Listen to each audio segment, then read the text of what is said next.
പത്മനാഭപുരം കൊട്ടാരം ഏഷ്യയിലെ തന്നെ ഏറ്റവും വലിയ തടിയിൽ തീർത്ത കൊട്ടാരങ്ങളിൽ ഒന്നാണ്.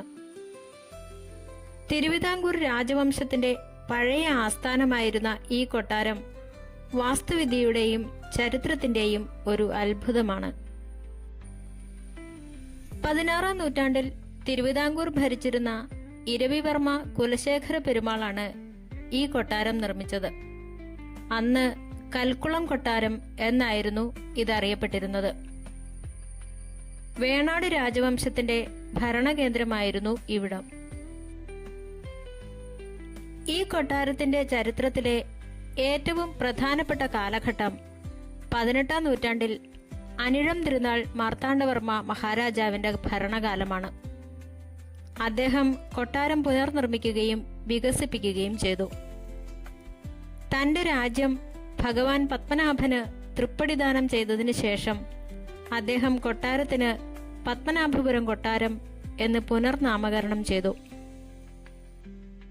കൊട്ടാരത്തിന് ചുറ്റുമുള്ള കരിങ്കൽ കോട്ട നിർമ്മിച്ചതും ഇദ്ദേഹത്തിന്റെ കാലത്താണ്. 1795-ൽ കാർത്തിക തിരുനാൾ രാമവർമ്മയുടെ കാലത്ത് ഭരണ സൗകര്യത്തിനായി തലസ്ഥാനം പത്മനാഭപുരത്തു നിന്നും തിരുവനന്തപുരത്തേക്ക് മാറ്റി. എങ്കിലും തിരുവിതാംകൂർ രാജകുടുംബത്തിന്റെ ആത്മീയവും ചരിത്രപരവുമായ കേന്ദ്രമായി ഈ കൊട്ടാരം നിലകൊള്ളുന്നു. പത്മനാഭപുരം കൊട്ടാര സമുച്ചയത്തിലെ ഏറ്റവും പഴയതും ചരിത്രപരമായി ഏറെ പ്രാധാന്യമുള്ളതുമായ ഭാഗമാണ് തായ് കൊട്ടാരം. കൊട്ടാര സമുച്ചയത്തിലെ ആദ്യത്തെ നിർമ്മിതിയാണിത്. കൊല്ലവർഷം 725-ൽ ഇരവിവർമ്മ കുലശേഖര പെരുമാളിന്റെ കാലത്താണ് ഇത് പണി കഴിപ്പിച്ചത് എന്ന് കരുതപ്പെടുന്നു.